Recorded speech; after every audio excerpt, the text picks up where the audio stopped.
All right, everybody. Glad to have you here. Before we get started with Carri Phillis, I'd like to remind you all about a few things.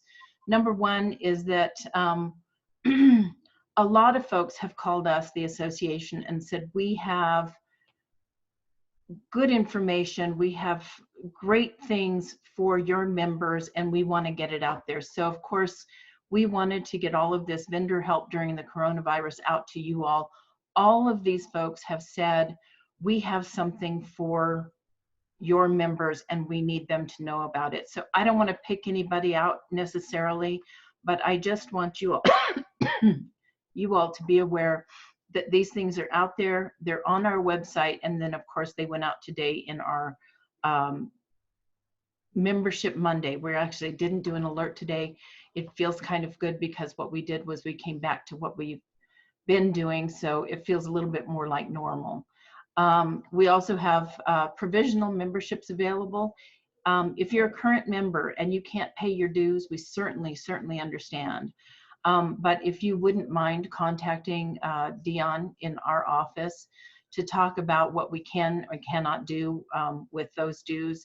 Of course, we can take monthly payments, we can drop your payment.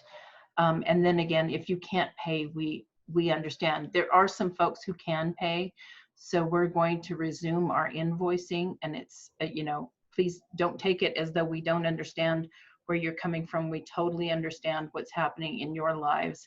But some of our members are doing quite well with their takeout, delivery, and drive-through windows. And so we can certainly at the association use those dues right now on your behalf. And these are some of our recently renewing members. So I just wanted you guys to be aware of those things. And one other thing is that I have a call with Bill McCanley this afternoon. He is, as he said last week, he is going to issue this guidance on going back to work during COVID. It's the same almost guidance that the Industry Council has come up with, but there's some differences, and we'll be looking at those differences for you. This is basically the FDA guidance. The one thing that you all were very interested in is if your employees decline suitable work, what to do, and working reduced hours, and how to get to those numbers so that your employees can not only collect unemployment, but also be on your payroll for your PPP loan. And then the other thing he said is he's going to give us guidance on where to report the job offers that you've already issued. So this is that. I don't have this to send out until tomorrow. Just you're seeing it now for the first time. I'm going to be on a call again with the secretary at 3 o'clock this afternoon. Excuse me, I think it's 4 o'clock this afternoon. And he's going to, we're going to talk about this piece, and then he'll issue the guidance tomorrow. So you'll have that in your mailbox tomorrow morning. Just wanted you to be aware of that. And I'm really pleased that we have today Carri Phillis with us. Carri was appointed by the governor to be our representation on the Economic Recovery Council. Carri owns a couple of bars and restaurants as well, and I'll let her tell you about that. And I just want you to know that the governor couldn't have really picked, although I didn't know Carri before this, she couldn't have picked a better advocate on our behalf. Carri has really been working, can I say, sleeplessly on our behalf for the last 2 weeks, and we really do appreciate that. On this call, it looks like she's Blaine Hare, but she is not. She is Carri Phillis. And Carri, I'm going to unmute you, and you can talk to us about what's going on with the Economic Recovery Council. Hi, thank you, Carol, for having me. This has definitely been, I knew when the governor called me that this was going to be a large feat to undertake, but I honestly think that I underestimated it. Not so much dealing with the council, but sitting on a subcommittee, coming up with guidelines for the industry that are thoughtful and thorough, safe for our customers, but also won't, as much as possible, won't cost the businesses money. it's been difficult. But just to give you guys an update, you know, when I had the first meeting, I came on your call that Friday, and I wasn't, again, sure what I was getting into, but over the next, you know, I think it's only been like a week and a couple of days actually, but it seems like it's time does weird things. Yeah. It's been interesting. You know, I sit on a council and I'm the only small business owner. I'm definitely the only one in the restaurant bar industry. And I mean, honestly, and I don't know everybody's situation, but I almost think I'm the only one that has been affected to the point of unemployment because of this situation as well. So, you know, it's been interesting to talk to people on the council who, and most of them, and honestly, nobody really knows what we go through in this industry if you've never been in this industry. And so I've had a lot of educating that I've had to do. And Carol, you've helped a lot with that as well. You know, thankfully, I've been able to go to a lot of meetings with stats and not just feelings. You know, everything's been factual that I've presented. And last week on Tuesday, the governor actually called the one of the Brian Moore, the co-chair, and told him that she'd heard my concerns about, you know, what percentage we can open at, what is feasible, what's not feasible. One of the big things I've been pushing is, you know, that if it is a percentage, which it will be something like that. I'm still pushing for the 6x6 rule, but you know, if it is a percentage that we need some kind of realistic guideline on it, you know, for everybody. It's not feasible for us to try to continue without knowing what our future looks like. It will give people the opportunity, if they want to wait to open, they can wait to open. You know, if you need to change your business models or your menus or anything, you have the ability to do that. Another thing that has been heard was, you know, I fought really hard that this industry, especially, we need notice. This is not something they can't tell us next week that we can open on the 15th or 16th. We need to know this week. So with that being said, our subcommittee actually submitted the guidelines for our council to review. And today it's the very first subcommittee that has submitted. It's the only one that we're going to review today. So I'm hopeful I don't know for sure, but I'm hopeful that the governor will then address our industry before any other industry. And I'm hoping that she does it within the next couple of days so that you guys, you know what to expect and when you can open. I think that's kind of the gist of it. So the governor's guidance, I mean, we waited through her press conference, and if you waited long enough, you got to, you know, I was on the phone with Carri at the time. She's not saying anything about restaurants. Oh my God. Anyway, she finally did say that restaurants were possibly going to be allowed to be open on the 15th, you know, with restrictions. And she was at that point, it was 50% of our capacity. So I was fairly happy about that. And of course, you know that restaurants, our biggest concern right now is, do we go by inventory on the hopes that this is going to happen? So you think she'll have yet another maybe press conference that says that restaurants will be able to open and you can go by inventory? Is that how you see it?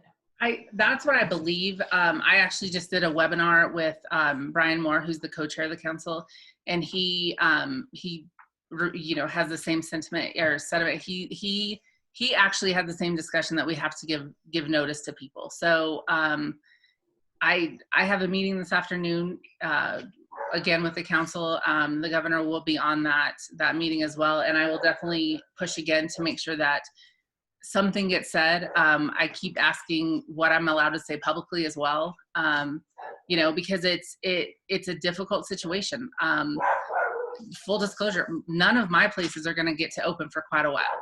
And so that was a really hard pill for me to swallow last week when as I'm fighting for this and I get really excited about the things that she's, saying that we can do with restaurants, and she was actually hearing our concerns and stuff. And then I get to a page that,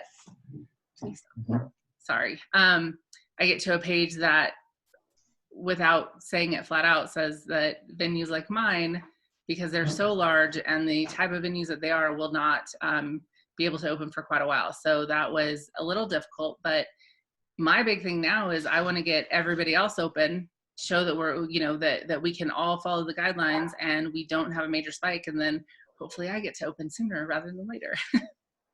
So one of the things I wanted to explain to people is that the Economic Recovery Council is a group of about 10 folks that are speaking directly with the governor, and you guys are coming up not with the individual recommendations, right? Because then there's these advisory councils or the industry councils, and we have had, Carri was also on the industry council, as were many of our board members, and that council met last Friday, came up with recommendations for opening restaurants and how that should look, and then that is going to the governor, or has gone to the governor, and we'll see what she says about those recommendations.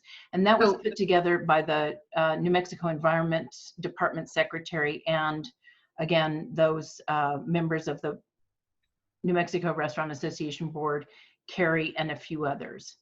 So it was submitted to the entire council on Friday for us to review over the weekend, and we're going to discuss with the governor this afternoon and hopefully pass them. We had, oh my gosh, I want to say 3 different meetings that we discussed the guidelines, and I have to tell you, the Secretary of Environmental Health is actually from this industry, had a restaurant in Denver, actually had a farmer's market as well. And it was really nice for the first time in my professional history to be on a call or a meeting with somebody in government who actually, when his people were putting forth guidelines, his response, and some of them were like, that's not feasible for a restaurant like this. You can't ask a restaurant to do that. So it was really nice to have somebody who really seemed like an ally for us. And he and I have talked a lot about being creative with some things that we want to present to the governor. And I'm hoping that we're able to do that to push us a little bit further along as well. But I do want everybody to know that I honestly believe that the Secretary of Environmental Health, Secretary Kinney, is an ally to this industry for sure. And I've heard the same through Allison Smith, our lobbyist as well. So, so part of this is what does the future look like? And honestly, none of us know, right? The immediate future. But are you also with the Economic Council? How long are you guys going to be meeting? We think that it's going to be quite a while. I don't have a time frame on it for sure, but Brian Moore this morning, said that we had a long road ahead of us and a lot of months ahead of us, which makes me happy, to be honest with you, because again, the governor and the state, they need people in their ear constantly at this point that remind them that we can't operate at a 50% for very long, and that the fixed costs that restaurants have don't go away just because there's a pandemic or any of those things. So I absolutely agree with the fact that we should remain on a panel for quite a while, just trying to figure this out as we go, and we had a discussion this morning with this panel I was on, and I'm kind of tired of hearing about the new normal. I think that we really need to strive and work really hard to get back to the old normal. The weekend that this all hit was the beginning of my busy season, and I'm sure it was for many, many other people too. So we've been closed down for right now a quarter of my busy season. So I've also talked to the governor about something has to happen at a state level to help our industry, and not just our industry, but there's, I'm on calls with people from the salon, tanning salons and hair salons and stuff, and they've been obviously hit pretty hard too. But it's, I don't think that it's feasible, and I think it would be ill-advised to for the state not to step in and help on some level. And Carol, as you know, I'm really trying really hard to work not only on the governor's side of it, but on the members of the House side of it as well. Yeah, so we've got some plans for the legislature, and Carrie and Allison and I are going to get together and talk about that and talk about what kind of relief. So please don't hesitate, and you guys have not hesitated contacting me. I really do need your help to think about things that the state could possibly do, and understanding that they're going through some budget crisis right now too, but they have a bigger ability to help us than we might think. So anything you guys can think of would be helpful. If you guys have questions for Carrie, if you want to type them in the chat, or if I can trust you to unmute yourself, you're welcome to ask questions of Carrie. Yeah, so Tom says it's important to continue to emphasize the 50% capacity is a good first step, but not a sustainable business model. No, and I agree. The one thing I will say is initially the rumor was that that's how we were going to start out, or I'm sorry, we were going to start out much lower, about 25%. And if you look at Texas, that's what the governor did there. Mm-hmm. And I do have some friends that are in this industry out there, and before the governor made his announcement, they had heard that he was going to be really aggressive, and that he was going to get the economy going again. And now they're not sure if they're going to make it the rest of the month if it stays at the 25%. So I do feel like we had a win there, given where we came from our first meeting. But trust me, I promise you, I can't survive at 50%. So this is not going to be anything that I slow down on. And if you don't know me, I don't stop talking very often, and I am a fighter. So I promise I'm going to continue to fight for that. And I have moved many members of our council already that way. We appreciate that. Just keep talking. So there's another one here. We're looking for advocacy for limited liability protection for restaurants from lawsuits regarding COVID. And I have to tell you that Carrie called me last week and she said, we've got to get this done. And I do know that something is trying to be done at the federal level, which I think is where this should come from. But if not, she has already talked to a legislator about this. And I warned her that part of the problem is that, we have people in our legislature, lawyers, who would love to take up these lawsuits. And so we've got to convince them that that's not the thing to do, that the thing to do is to protect us instead.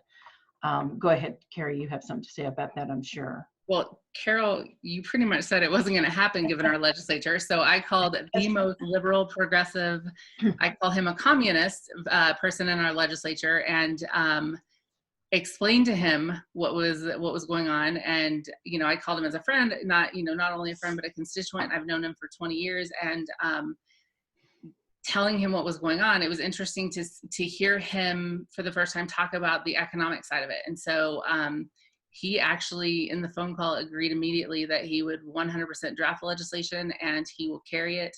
And if I can get him to do it, that actually, I'll just tell you, it's Mo Maestas. And he would not mind me telling people, but if I can get him to carry that, then I think that it has a good chance. I'd be hard pressed to see any Republican members vote against it, but I'm not trying to make this partisan, sorry, but only 2 states in the country have it right now, and I know that McConnell's working on it on a federal level, but I've also heard the other side talk about, then that gives this industry, or any industry actually, just a carte blanche to do whatever we want, to not follow any regulations, to not keep people safe. So I'm going to work with Carol and Allison and, Representative Maestas, and and figure out a way to word it in a way that the legislature will be comfortable with it, but it actually does protect our industry, because we don't have any protection from this right now. Well, and we know how to do that with safe harbors, and as long as we do this, and this, then we have a safe harbor from liability, liability lawsuits. So we will be working on that. I understand we're operating under capacity restrictions, but are you aware of any operating restrictions such as no alcohol sales similar to golf courses? No, at this point, again, this was another thing that, I didn't think would come up, but we ended up having to almost define the difference between a bar and a restaurant. I think there's one state in the South that I want to say the first thing I read, and I don't know if it passed, but said if you sell liquor, you're considered a bar, and if you don't sell alcohol at all, or beer and wine, you're considered a restaurant. And so of course my first thing was, an Applebee's and Chili's are bars and would not be able to open. That did not come across our area, but Texas is saying 51% of sales. But at this point, the governor seemed to hear my concerns, and I'm going to get clarification on this, and I'll get it to Carol. But at this point, the biggest thing is seated capacity. That's what it's going to be. If you are a bar, more so than a restaurant, it doesn't matter, what your grocery seats are, as long as you actually have the sit down tables. I don't seem to be able to move the governor at this point on the no standing service or bar service. I am pushing that hard, because to me, I don't see how you can say that a server walking from table to table to table is safer than a bartender standing. Most of us, I think our bar tops are 36 inches, if not more. So I don't see the difference in that. I actually think it's probably safer at a bar. The other thing is, there's a lot of you guys out there who your bars are actually food service areas, and people eat there. And I made a joke about, are we discriminating against single people? Because there are a lot of people that go and sit at a bar top because they don't want to sit at tables. So I've been lobbying that. I think that should not be something that is required at this time. But no, there's nothing on alcohol sales. And the one with golf courses, as far as I know, that will be lifted when restaurants open. Okay, good to know for the golf courses that might be on. We had somebody that said we definitely need at least a week's notice on opening, and we're both aware of that, and we'll do what we can to get at least that. Is that correct? I mean, do you, and we're not going to hold you to this, but how do you see this playing out? Do you see the governor actually saying this week that we might be able to open by the 15th and therefore get ready? Because my biggest problem right now is that if we start getting ready and we buy product, and you and I had this conversation this morning, if we buy product and it's perishable, and then the governor says, no, you cannot open, and not only are we having to then again get rid of this perishable, we have no money left. I mean, we barely have the money right now to buy the perishable stuff. But what's your thought on that? I actually reached out to her office before I got on this call to make sure that, because I was like, I have to go there and say something. I can't, go there empty-handed. And, as of now, it still looks like it's going to be, around the 15th. Again, today in our meeting, I'm going to push that again. And I have a few other members of the council that have now, I don't want to say they now believe me, but I think that they've actually been reached out to by probably some of you guys as well. So it's not just me beating the drum.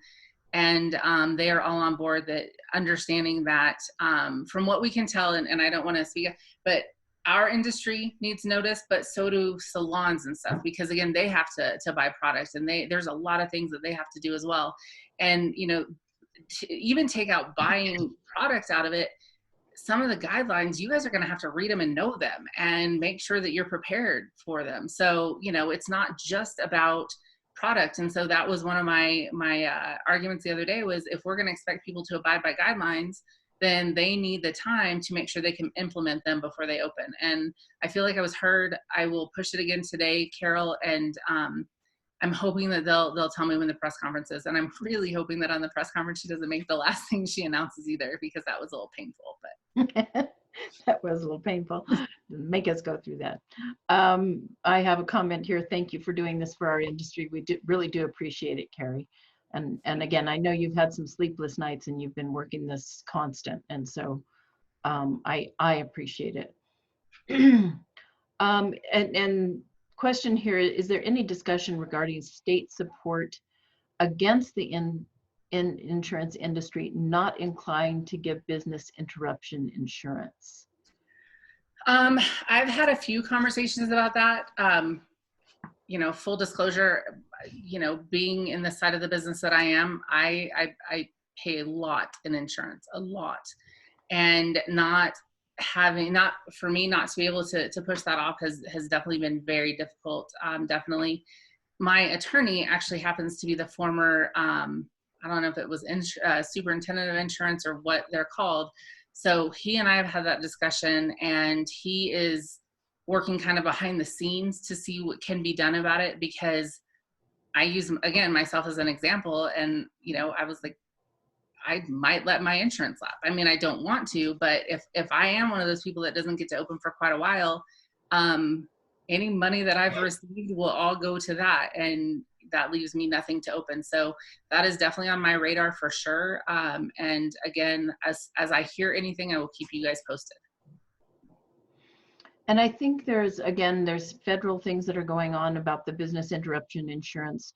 For those of you who had purchased insurance and have that insurance and believe that you had business interruption for something like this, I think there's some federal stuff that's going on, and the feds may be the only one who can really come in. Sorry, I read that wrong because I'm still paying insurance. I was thinking. No, and I get both of those. Both of those are kind of the same. Or not the same, but it's certainly something that's on our minds, because we are all paying insurance on buildings that we're not using right now. And Carol, you don't have to read the one from George. I'm pretty sure it's George from Monte Carlo, who I talked to on Friday. So as far as, go ahead. If there are any of you guys with the independent liquor store package licenses, especially the ones with restaurants in them, we as a council have had that discussion. There were some letters that were sent out. I have made a lot of phone calls over the weekend. The way we kind of presented it to the state was, we don't have good answers for it. We can't defend it. And so that makes it really difficult for us to talk to people about it. But I think that enough emails have gone around today between us that it's going to be discussed today. So again, I will keep you posted, but there were some letters that went out. And I don't know how many independent, like locally owned liquor stores there are around the state, but there were at least 3 different letters I saw that went out to our council. So I promise you it's on the radar, and we're going to discuss it today. Good. I appreciate it. And let me know, and we'll get that out in our newsletter tomorrow if anything comes of it. Because what we have is we have restaurants that have the ability to sell package. They have that piece on their liquor license. And they thought, in all good conscience, that as long as people come in, they can sell them package liquor. That's a part of their license. It's legal. And right. Of course, you know that the Alcohol and Beverage Control Director has said that that's not true. That and he's he's being a little stiff on his interpretations of everything. So we hope that he can loosen up a little bit, especially if it's legal. So the next question is there any consideration for outdoor space, or will that be considered in the 50%? So that kind of goes 2 ways in this. There's been a discussion that I brought up recently after reading some things in other states, but actually I'm somehow years ago I got on this like fraternal order of bartenders thing on Facebook, but it's been really good through this, is I'm able to see what other bars and restaurants are doing around the nation. And a lot of people in a lot of states have been given guidance to be able to extend their patios. So that is a discussion that I have started slowly. I think that that's going to be pretty difficult, but it is something that I think should be considered. As far as if the outdoor space is considered in the 50%, I don't know. I know that a few members of the council think that that should definitely be given a different set of rules, I guess should say.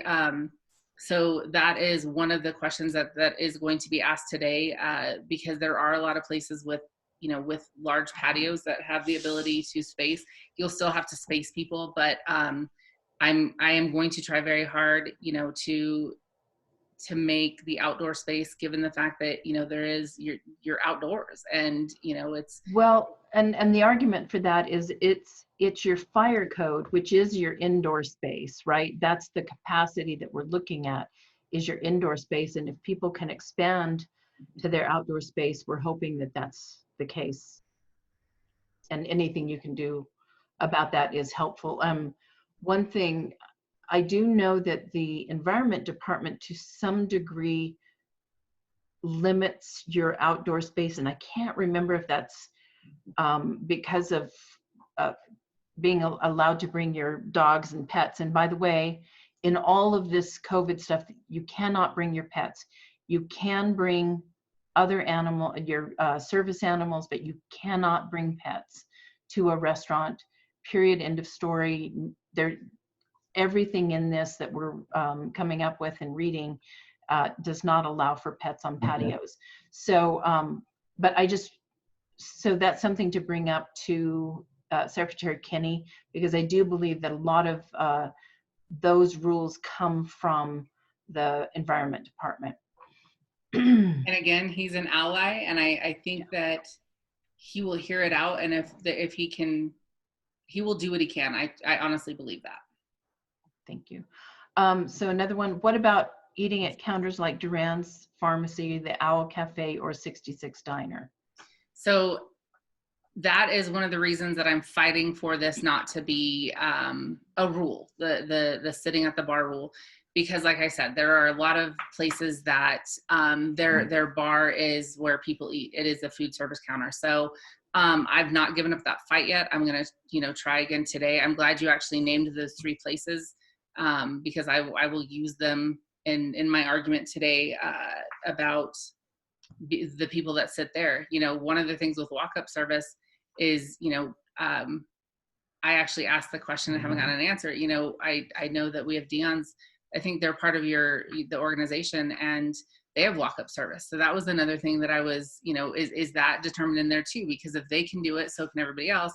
But if they can't do it, then that's even a bigger issue for them. So I really think that there are a lot of unintended consequences in some of what has been written so far, and I'm working very closely with Secretary Kinney to iron those out. So this is not a battle I've given up on yet, I promise. So a comment here is that distributors are going to need time to update their PARs and stocks. And we know that. I've been in touch with quite a few of the distributors, and actually most of them are ready to go. Obviously the perishable food is something they're not stocking right now and would have to stock. And so we all know that. Another question, do you have clarity to share on how unemployment claims are being billed? The Labor Secretary last week said all March going to COVID, but the majority of my decisions have come back as billable to my account. So now I'm protesting each claim, as I don't know if any other way to get coded to COVID. So I think that's it. Somehow you didn't use a COVID code, which wasn't there in the beginning.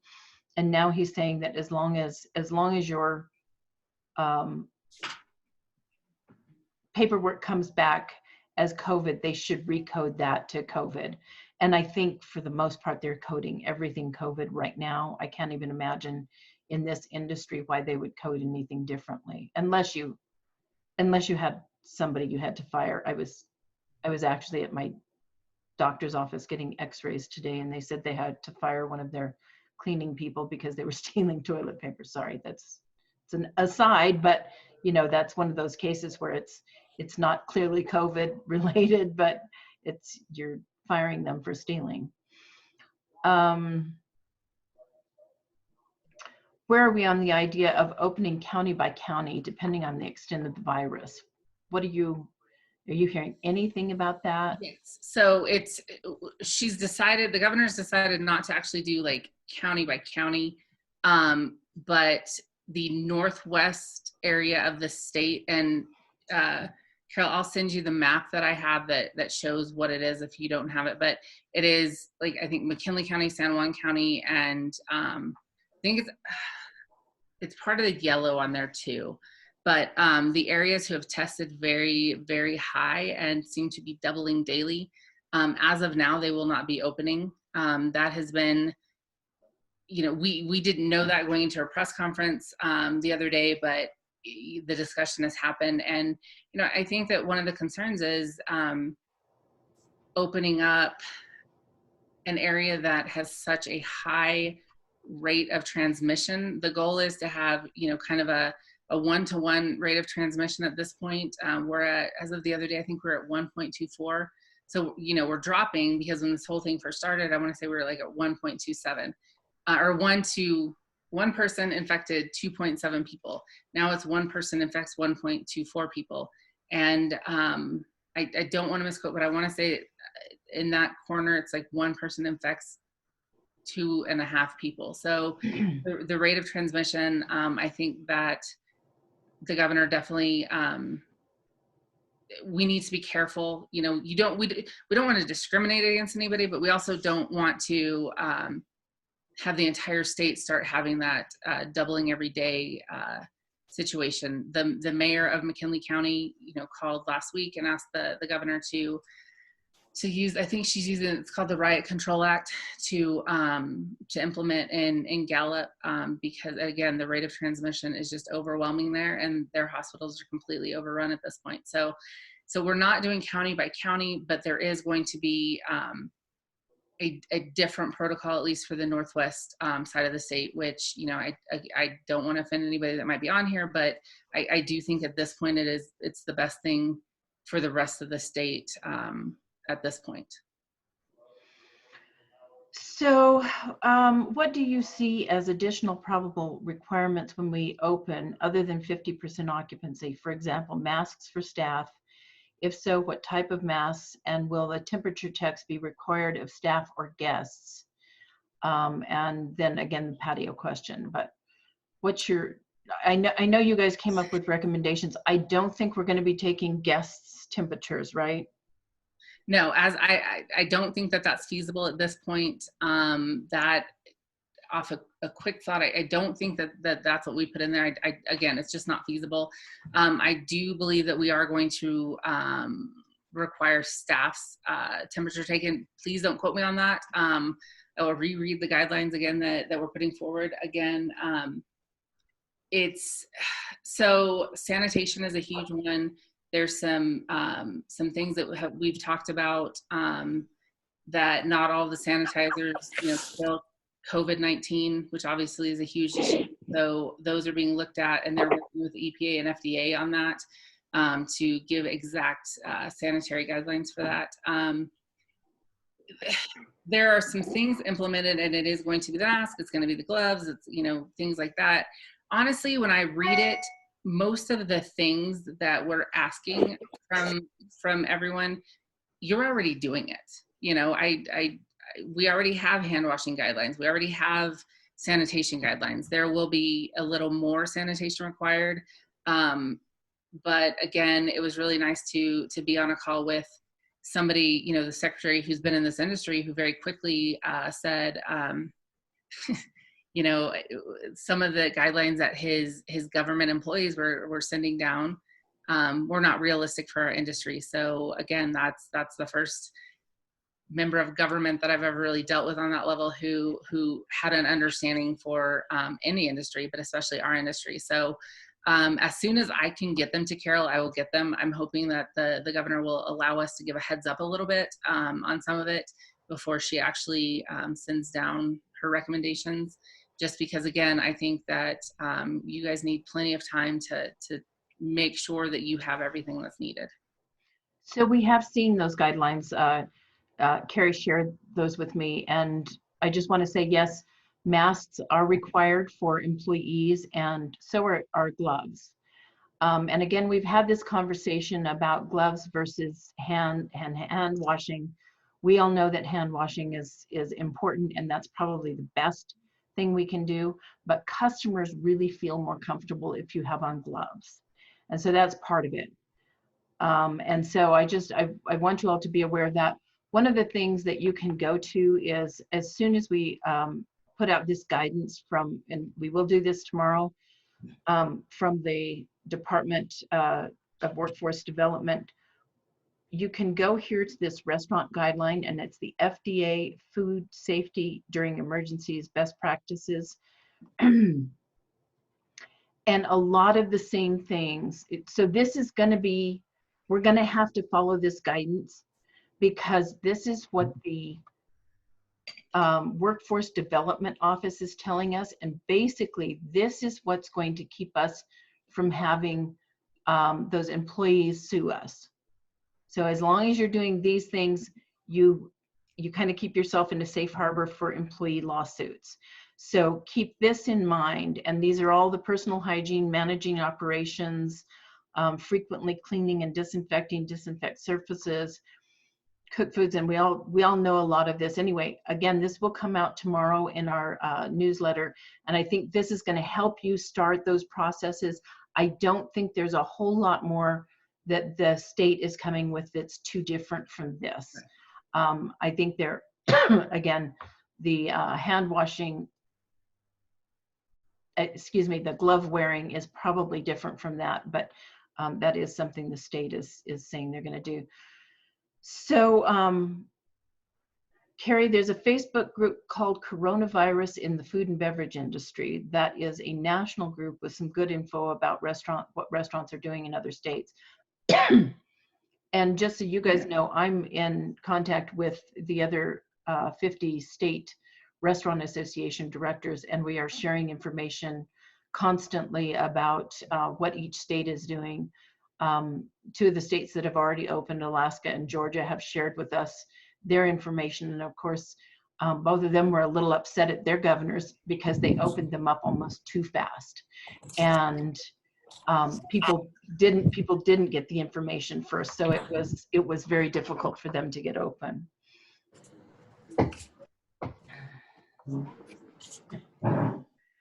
Thank you, Jerry, for the laugh. My miniature donkey is a service animal. We need clarity on the social distancing rule. If we put up plexiglass barriers between booths, would that be acceptable instead of the 6 foot apart? Now, I know that came up in what you guys are putting out. Can you tell me what they're saying about that, Carrie? I don't think that there was actually a consensus that came from it, if I remember correctly. That is something that, again, is on the radar, and I've talked to a few other people about it.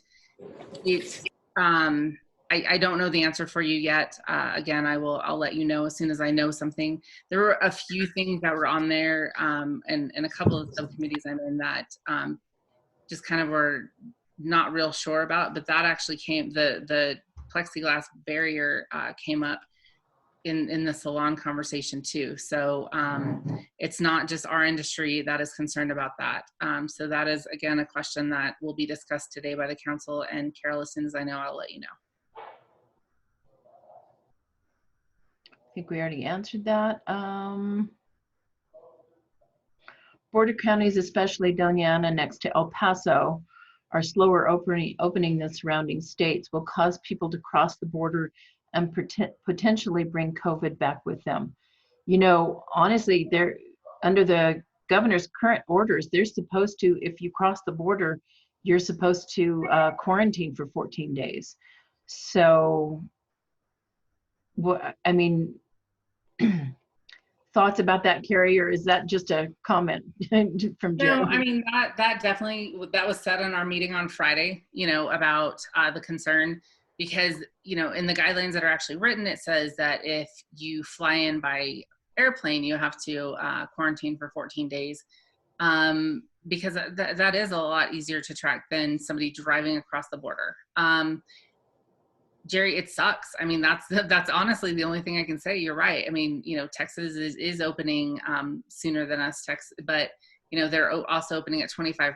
So there's part of me that's okay with waiting just a tad longer, because they're going to be at 25% for quite a while, and then they're going to go to 50%. So I completely hear what you're saying. That has been discussed, but at this point, even if we tell everybody tomorrow they can open, it's not like that's really going to happen. So it stinks, and I agree with that, unfortunately. So is there any word on menus? Will they have to be paper, or can we use plastic covers and sanitize them? So this was a huge discussion, and to be honest with you, I did not read the final thing yet. I didn't get that far down. There was a lot of concerns about having paper ones or disposable ones, and how much of a cost that would be. I reached out to all of the liquor distributors as well as some of the food vendors to see if they would agree to pay for them, and they all did, given the situation that we're under, because I don't think that that's a realistic thing that a lot of people can pay for at this point. The issue with the menus being sanitized is that the sanitizer that actually kills the virus has to sit on for quite a while. And I don't know if Allison's on the call, but I think that it's like 10 minutes, and then you actually have to wipe it again. So I think that this is going to be a huge debate today in our council meeting. There's some marks from the secretary of things that have to be discussed. And, again, I mean, I don't want to put anybody in a situation that is going to cost them money, but unless there is suddenly a new sanitizer that kills it on contact that is food safe, that's another issue too. So, and that's been a huge thing, and I hope you guys understand that, is that most of the sanitizers we've been using don't actually kill the virus. And so that has been a huge discussion. I think one of our meetings that actually took up the entire meeting just talking about sanitizer. And that was where some of the guidelines from the secretary's office were coming out that were just, you guys probably, they were unfeasible for us to do, honestly. And so I still don't have the answer to that. And honestly, I don't know what the right answer is. I truly don't know what the right answer is on that. I think that it might be something where if you have enough menus that you can have that time. So some people give their menus back, and you have that 12 minutes it's going to take to sanitize them properly, but you have a ton of other menus. I think it might be one of those things where you have the ability to do that. But if you're literally have enough menus for the people that are in your restaurant, I don't know that Well, I want to say no, and so I know how much people want to use their menus, but I also know how much, as a customer, I don't want to touch anything. I want to know that that chair has been sanitized before I sit down, and that table has been sanitized. And then I don't want to touch anything but maybe my silverware. And I got to get this, kind of through to everybody, that we're going to be working with a public that is scared to come out to restaurants. And we have to make them as comfortable as possible. I've been talking to anybody I know who develops apps, and I've been trying to find somebody to develop an app where you could just download an app the minute you walk into a restaurant that has their menu on it, right? And everybody's got their phones with them, and even your little 80-year-old grandmother may not have her phone, but her family, somebody in her family does. And that's something I've been touching already. And so therefore I'm not afraid to touch that. I'm afraid to touch other things. And so we've really got to think about these processes that we're so used to having. And I went to the doctor today, and it was a woman met me at the front door, and she tested my temperature. And then she asked me some questions, and then she gave me the pen that somebody else had been using right before me in order to sign the document. And I thought, that's not sanitary. And so we need to, with these eagle eyes, we need to go through our processes and understand that people are going to be afraid, and we have to make them comfortable. If we don't make them comfortable, it's going to be ages before we get back to normal again. So everywhere we go, we have to make them comfortable. Anyway, enough of my soapbox. Yeah, Carol, this is Tom. Can I add something to that? sure. You know, I'm struggling with the menu thing too. This is Tom Hutchinson, by the way, down in southern New Mexico. One of my facilities, it might work to have paper. The other, it wouldn't work, just because the intensity of the menu. You know, I kind of pull back to the thought that everybody coming in our restaurants, they're sitting at our tables, sitting in our chairs, and they'll have as much contact with those two items as it will a menu. And we're going to be wiping those down, to Carri's point, with some sanitation fluid that may or may not get rid of the virus. I guess my point is, you know, we're not going to replace chairs and tables. Menus are a big part of what we do. It's part of our foundation as restaurants and bars. You know, people coming in our establishments, going to grocery stores, understand there's a level of risk. And, you know, they're not going to sit down in a perfectly clean chair all the time. And it's just the way the world's going to be for a while. I'd like to believe that we could that we can throw the menus and the chairs and the tables in the same category. We're going to have as much contact with all of them as individual items. So just my thought and observation. No, and I hear that, and trust me, and I can't remember who it was on our subcommittee that, you know, said the same thing. He was like, so tell me about doorknobs, and tell me about, you know, faucets, and, you know, hand wash things. And, you know, so again,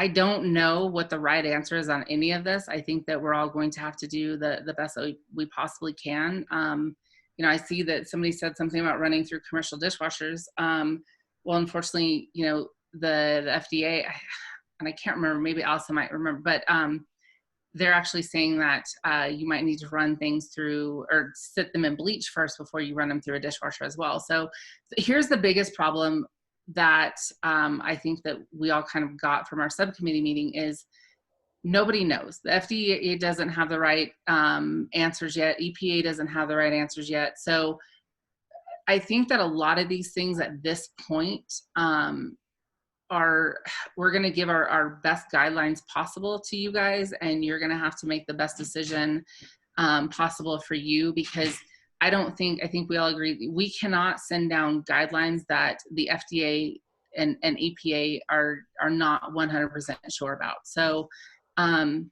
you know, again, we're just going to have to do the best that we can for what each of our places are. And there's no right answer. And that's what's been the hardest thing for this, is there is no right answer. There's no black and white with this. There's so many shades of gray. And it's like, you know, I don't want to make a decision that's going to harm a business, but you don't want to make a decision that is going to harm a customer. And so we're going to send down guidelines. And again, some of them you're going to have to make the best decision for your establishment. I don't think anybody else can make that decision besides you. Well, unfortunately, the government makes a lot of our decisions. Yeah. now. And there's going to be, you know, between just re-employing people, obviously there's a lot of you that are dealing with the PPP loans, and there's new guidance that came out today on the PPP loans that we will be sending out tomorrow. And, you know, those have been some of our most joined calls, is the ones about PPP loans. And we may have another one this week if we can get clarification on some of the new guidelines that were put out. We will do that this week. And if not, you'll see it.